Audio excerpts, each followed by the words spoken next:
Real basketball is back, baby. Let's go. That's right, man. You know your boy is hyped because tomorrow the Heat finally kick off with real preseason basketball. Is that considered real basketball? I don't know, but I will be watching in between the Hurricanes and FSU game because it's at the same time. So tomorrow's post game may be a little bit late because I'll be locked into the Hurricanes.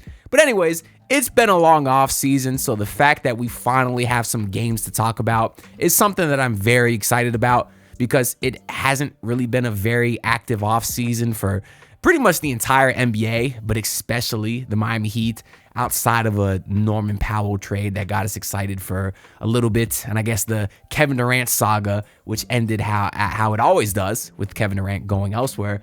But outside of these little tidbits and news stories, it's kind of been a long, boring offseason that I've had to fill with rumor talk, and of course we've done our fair share of trade package videos and such, and I enjoy doing those. So I figured, why not get one final trade video out before the season officially kicks off tomorrow? And this one that we're going to discuss in today's video is not actually my trade. It's not something that I cooked up, which I'm sure y'all are happy about because anytime I make a trade package, 90% of my comments think that my trades are terrible. So this one is not mine. So don't get on me if you don't like the trade, because it is from a guy named Grant Hughes of Bleacher Reports, which I found kind of interesting when I came across this article because I was on the Bleacher Report app, and out of nowhere, I saw a headline that said, NBA trade idea to build a new contender with Bam Adebayo.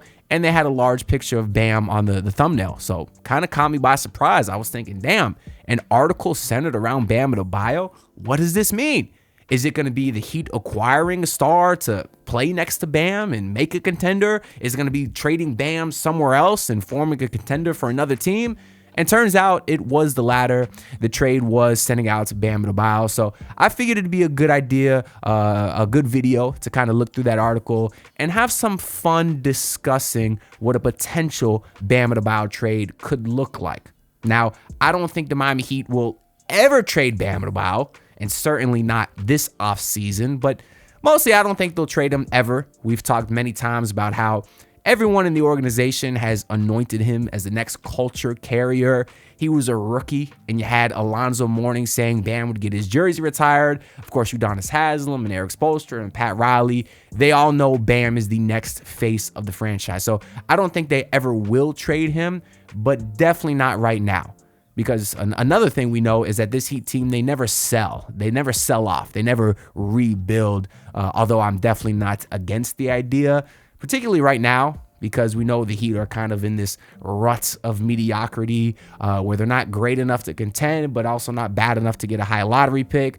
Right now on FanDuel, the first sponsor of today's video, the Heat are actually plus 20,000 to win the championship, which comes to 21st in the league, which is probably fair, except they're right behind the Raptors, which makes no sense to me. I mean, say what you want about the Miami Heat, but they're not a worse team than the Toronto Raptors.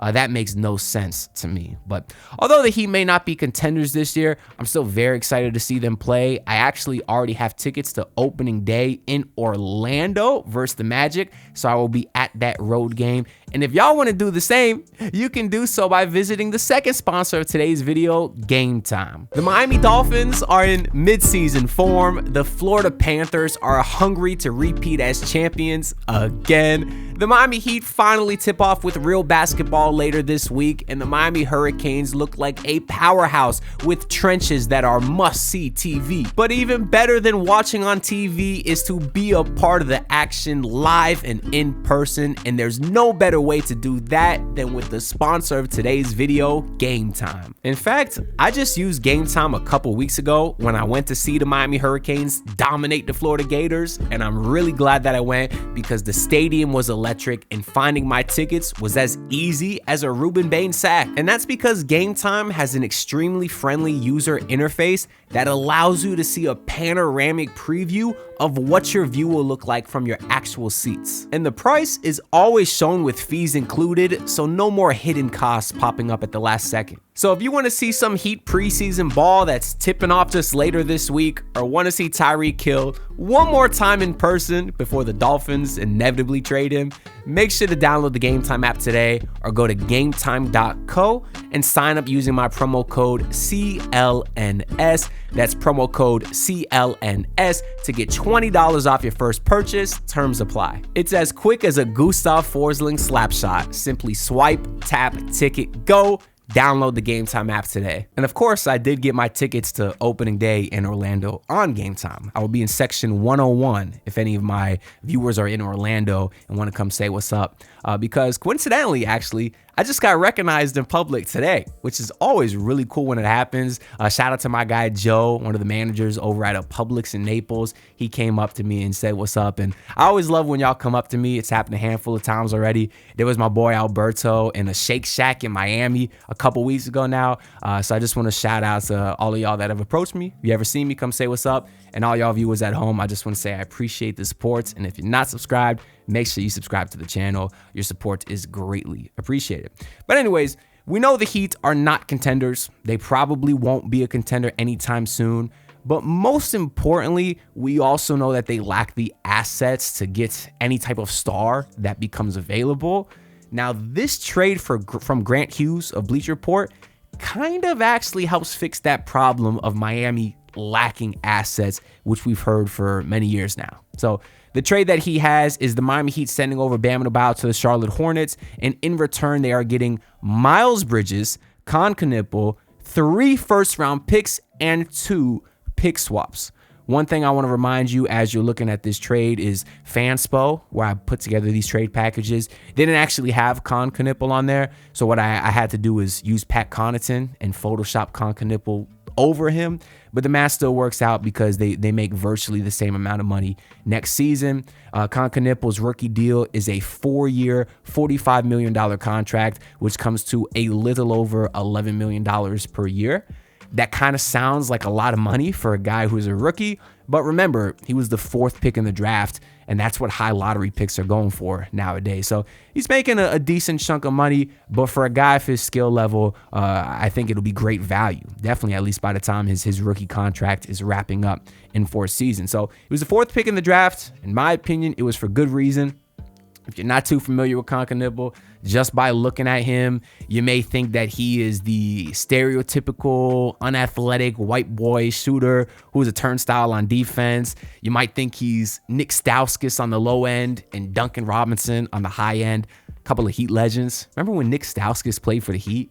It feels like such a fever dream. But anyways, Kon Knueppel is not that. He's not one of those type of guys. He doesn't fit that mold. That's not the case. Now, don't get it twisted. The kid can shoot his ass off. Last year, which was his only season at Duke, he did shoot 41% from 3 on 5 attempts and 91% from the free throw line. So he is definitely a lethal sniper, but he is so much more than that. On the year, he averaged 14 points per game, 4 rebounds, 3 assists, even got you a steal a night. Those numbers might not seem too crazy to you, but remember, he was on a loaded Duke team that had 4 other draft picks. And 2 of those was also in the top 10. You had Knueppel at 4, but also Cooper Flagg, of course, number 1 overall, and also came in Malawach went number 10. So it was a loaded Duke team, and a lot of guys there needed to get their numbers, and he still put up very impressive numbers, in my opinion. Now, from watching some film and from watching the games last year, I personally believe that he does have everything that it takes to one day be a lead offensive guard in the NBA. Now, don't get me wrong, he also is still unathletic, so he does have those crafty white boy characteristics in that regard.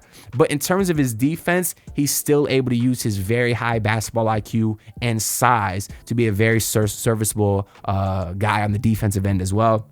He's measured in right now, according to ESPN, at 6'7" to 6'7". Felt like I obligated to say that. That whole thing has ruined my entire life. Y'all know I'm playing basketball, like, every night over here. And anytime the court is 6'7", you got one of the high school kids that be running 6'7". Shut up. It's not funny. You know what's funny? 9 plus 10. That's funny. God, I'm getting old. I sound like the get off my lawn old man. Anyways, Kon Knueppel was listed at 6'7", 217 pounds, so he's not going to get bodied like a lot of other guards. You won't see him get bodied like you see with Tyler Hero sometimes or Duncan Robinson earlier in his career. So he has a very nice NBA-ready frame. And even better, he's only 20 years old, so I think he could be a perfect addition to the young core of a 19-year-old Kasparis, a 22-year-old Jovic, and a 21-year-old Khalil Ware. Now, the fit with Tyler Hero might be a little bit awkward, but Tyler Hero is going to be 26 by the end of the season, and it's like if the Heat wanted to go into a full rebuild, I think that would also include trading Tyler Hero eventually down the line and getting as much picks for him as possible. So the Heat could basically have a young core of Kon, Cass, Jovic, Ware, and a ton of draft capital, which I think is just a great place to start a rebuild with. Of course, you would have the two bigs, Jovic and Ware, who would, I think, be great complement pieces to Kon Knueppel and his shooting ability. But also the two-man drive and kick game between Cass and Kon could work really well also. Because we know Kasparis likes to get downhill. Imagine if he has Kon Knueppel spotting up in the corner. That would be an excellent two-man game as well. So in terms of fit, I think you have a young core that can really do it all. The only weakness, I suppose, is you got Kon, you got Cass. Ware's first name is also Kalel.